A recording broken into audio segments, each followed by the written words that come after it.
Good morning students. आज गोलीय दर्पण के चैप्टर को हम इस चैप्टर को आगे बढ़ाते हुए और नेक्स्ट हेडिंग पढ़ते हैं फोकस दूरी व वक्रता त्रिज्या में संबंध। फोकस दूरी, focal length and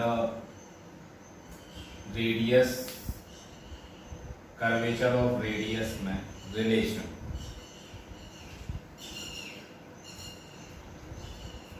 first heading इसमें आती है अवतल दर्पण। अवतल दर्पण में आपको पहले इसके संबंध से पहले हम अवतल दर्पण द्वारा प्रकाश का परावर्तन का नियम आपको समझाते हैं। M1 M2 एक अवतल दर्पण है। ये आपकी CP जो है आपकी मुख्य अक्ष हो गई, या इसी को हम और कुछ नाम दे सकते हैं। XP आपकी मुख्य अक्ष है। मुख्य अक्ष के समांतर चलने वाली प्रकाश की किरण AB आपतित किरण है, जो दर्पण के B बिंदु पर आपतित होती है। दर्पण के B बिंदु से यह प्रकाश की किरण परावर्तित होती है और मुख्य अक्ष के F बिंदु से होकर गुजरती है। यह परावर्तित किरण BD है। CB आपका अभिलंब है। तो अभिलंब आपको परिभाषा इसके पहले बताया जा चुका है कि जब कोई प्रकाश की किरण दर्पण से मुख्य अक्ष के किसी भी बिंदु पे गिरती है तो वह उसके हमेशा लंबवत होती है। तो CB एक अभिलंब हो गया। तो आपतित किरण और अभिलंब के बीच बना कोण आपतन कोण हो गया। परावर्तित किरण और अभिलंब के बीच बना कोण परावर्तन कोण।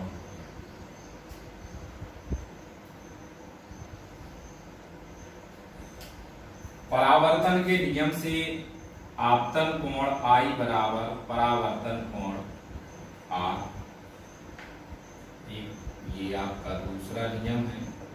पहला नियम आपका ये है, अभिलंब, आपतित किरण, परावर्तित किरण तीनों एक ही तल में स्थित हैं। तो ये आपका हो गया परावर्तन, अवतल दर्पण का परावर्तन। इसके पश्चात हमें इसकी व्याख्या करनी है, अर्थात आपकी अवतल दर्पण की वक्रता त्रिज्या ज्ञात करनी है। तो इसके अब आप जब संबंध लिखेंगे अवतल दर्पण का संबंध, उस स्थिति में आप ऐसे ही आपको भाषा लिखनी है। माना कि M1 M2 एक अवतल दर्पण है, AB आपतित किरण है और BD परावर्तित किरण है। I आपतन कोण, R परावर्तन कोण, CB अभिलंब है और F फोकस, P ध्रुव, C वक्रता केंद्र है। परावर्तन के नियम से कोण I बराबर कोण R, या इसी को हम लिख सकते हैं I बराबर R। दूसरा आपका इसमें ये है कि ये कोण और ये कोण आपस में कैसे हो जाएंगे, बराबर हो जाएंगे। किससे?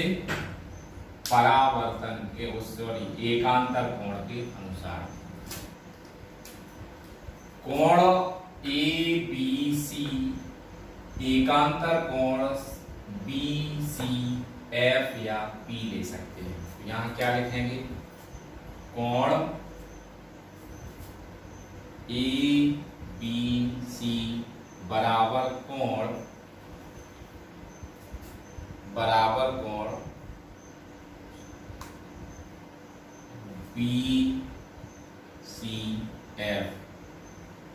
BCF क्या हो गए?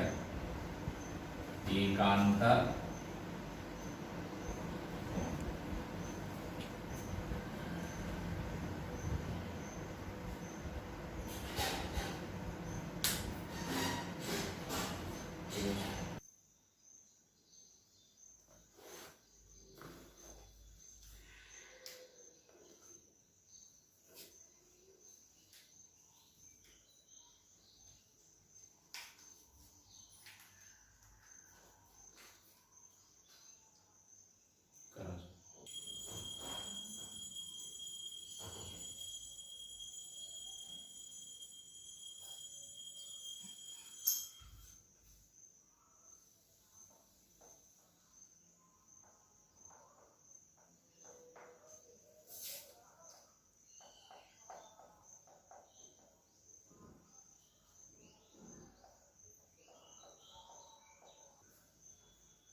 इन कोणों के सम्मुख त्रिभुज बी सी बी एफ की भुजाएं बराबर होंगी, अर्थात हम क्या लिख सकते हैं, बी एफ बराबर बी एफ बराबर एफ सी।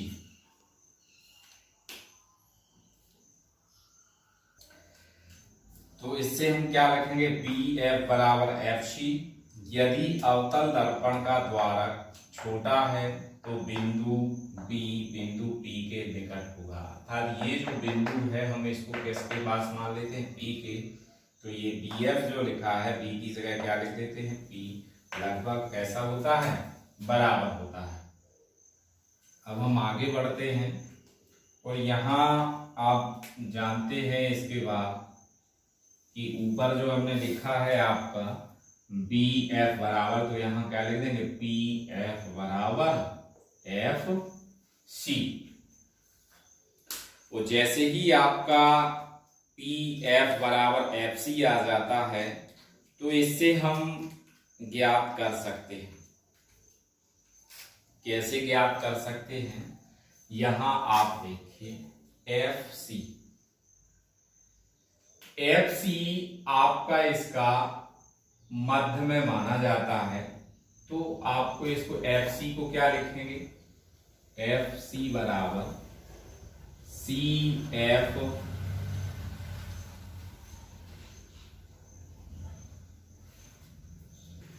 तो अब यहां देखिए आपका एफ सी या सी एफ और क्या आ गया, पी एफ, दोनों कैसे हो गए, बराबर। अर्थात इसमें हम ये कह सकते हैं कि एफ क्या हो गया, पी सी का मध्य बिंदु हो गया। तो पी एफ बराबर हम क्या लिख सकते हैं, पी सी आपकी क्या कहलाती है, 1 पी सी अपॉन, इसको F2 लिख सकते हैं, क्योंकि जब F मध्य बिंदु है तो पी सी का आधा क्या होगा, एफ सी या सी एफ बराबर पी सी क्या कहलाती है आपकी, नेक्स्ट स्टेप में लिख देते हैं पी एफ, ये है आपका पी एफ। तो ध्रुव और मुख्य फोकस के बीच की दूरी को हम किससे प्रदर्शित करते, एफ से। और वक्रता केंद्र और ध्रुव के बीच की दूरी को किससे प्रदर्शित करते हैं, आर से। तो ये संबंध क्या आ गया, एफ बराबर 1/2, अर्थात वक्रता की अवतल दर्पण की वक्रता त्रिज्या उसके फोकस के आधी, फोकस दूरी के आधी होती है। तो क्या लिख देंगे, फोकस दूरी बराबर वक्रता त्रिज्या अपॉन 2।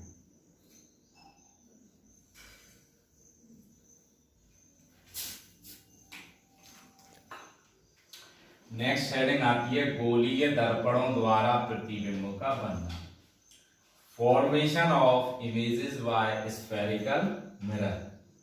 तो गोलीय दर्पणों के प्रतिबिंबों के बनने की उसकी स्थिति, आकार और प्रकृति, जब हम उसको किरण आरेख द्वारा प्रदर्शित करते हैं तो उसको किरण आरेख को प्रदर्शित करने के लिए सबसे पहले हमें उसके 3 नियमों को समझना पड़ता है। इसके कितने नियम होते हैं, 3 नियम। अब वो 3 नियम क्या होते हैं, रूल्स, 3 रूल्स होते हैं, वो क्या हैं आपके, उसको आपको लाइन से समझना होगा। तो सबसे पहले हम फर्स्ट नियम को समझते हैं। तो हेडिंग क्या लिख देंगे, प्रथम नियम। आपका प्रथम नियम क्या आ जाएगा, सबसे पहले हम दर्पण बनाते हैं, ये उसकी आपकी मुख्य अक्ष हो गई, ये ध्रुव हो गया। प्रथम नियम में आप देखिए M1 M2 एक अवतल दर्पण है, ये आपका M1 M2 उत्तल दर्पण है। ए बी आपकी प्रकाश आपतित प्रकाश की किरण है। तो पहले हम अवतल दर्पण का देखते हैं, फिर उत्तल का देखेंगे। ए बी आपकी कौन सी किरण है? आपतित किरण। और बी भी आपकी क्या हो गई? परावर्तित किरण। तो यहां से हम प्रथम नियम में ये कहेंगे, मुख्य अक्ष के समांतर चलने वाली प्रकाश की किरण दर्पण से परावर्तन के पश्चात मुख्य फोकस से होकर गुजरती है। मुख्य अक्ष के समांतर चलने वाली प्रकाश की किरण दर्पण से परावर्तन के पश्चात मुख्य फोकस से होकर गुजरती है। अब इसी प्रकार हम इसको अगर समझते हैं, अब हम उत्तल दर्पण में देखते हैं इसी प्रकार। तो ये आपकी ए बी एक आपतित किरण है और दर्पण से परावर्तन के पश्चात आप देख रहे होंगे बी डी जो है वो ये आपकी सीधी निकल रही है। लेकिन ये परावर्तित किरण आपको ऐसे लगेगा कि जैसे मुख्य फोकस से आती हुई प्रतीत होती है। मतलब हम ये कह सकते हैं कि उत्तल दर्पण में जब कोई प्रकाश की किरण मुख्य अक्ष के समांतर चलती है तो दर्पण से परावर्तन के पश्चात ये लगता है कि यह प्रकाश की किरण उसके मुख्य फोकस से होकर आ रही है। तो इसी को हम गोलीय दर्पणों का प्रथम नियम कहते हैं कि जब कोई प्रकाश की किरण मुख्य अक्ष के समांतर चलती है तो वह दर्पण से परावर्तन के पश्चात मुख्य फोकस से गुजरती है अथवा मुख्य फोकस से आती हुई प्रतीत होती है। द्वितीय नियम आपका पहले अवतल दर्पण में समझते हैं। ये आपकी आपतित किरण है, तो कहां से होकर गुजर रही है? फोकस से। तो आप देख रहे होंगे परावर्तन के पश्चात मुख्य अक्ष कैसे हुई समांतर। यहां भी देखिए ये प्रकाश की किरण आपकी बी बिंदु पे गिरी, लेकिन कहां मिलते हुए प्रतीत हो रहे? एफ पर। तो परावर्तन के पश्चात कहां से कौन सी किरण हो गई आपकी? बी। तो ये भी परावर्तन। तो पहले हम अवतल दर्पण में देखते हैं। मुख्य फोकस से होकर जाने वाली प्रकाश की किरण, अवतल दर्पण की कंडीशन है, मुख्य फोकस से होकर जाने वाली प्रकाश की किरण अवतल दर्पण से परावर्तन के पश्चात मुख्य अक्ष के समांतर हो जाती है। इसको देखिए,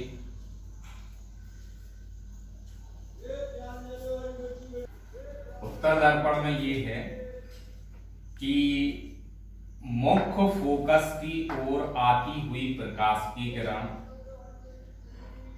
दर्पण से परावर्तन के पश्चात मुख्य अक्ष के समांतर हो जाती है।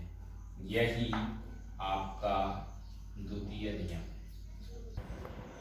अवतल दर्पण में पहले समझते हैं M1 M2 अवतल दर्पण है। तो वक्रता केंद्र से होकर जाने वाली प्रकाश की किरण दर्पण से परावर्तन के पश्चात वापस उसी मार्ग से लौट जाती है, अर्थात वक्रता केंद्र से ही वापस लौट जाती है। इसमें हम ये देखेंगे उत्तल दर्पण में वक्रता केंद्र की ओर आती हुई प्रकाश की किरण दर्पण से परावर्तन के पश्चात वापस उसी मार्ग से लौट जाती है। यह है आपका गोलीय दर्पणों द्वारा प्रतिबिंब का तृतीय नियम था। हम किरण आरोपों के बारे में समझेंगे। जो हम आपको ये सोच रहे हैं कि तीनों जितने भी आपके 5 या 6 नियम हैं उन सभी को एक साथ पढ़ाया जाए, इसीलिए आज हम 3 नियम पर छोड़ते हैं और आप लोग अवतल दर्पण का जो अवतल दर्पण द्वारा मुक्त फोकस और वक्रता त्रिज्या में संबंध है उसको पढ़ेंगे, और उत्तल दर्पण में भी उसी प्रकार आपका संबंध दिया हुआ है तो उसको पढ़ेंगे। आज के लिए इतना ही। Thank you.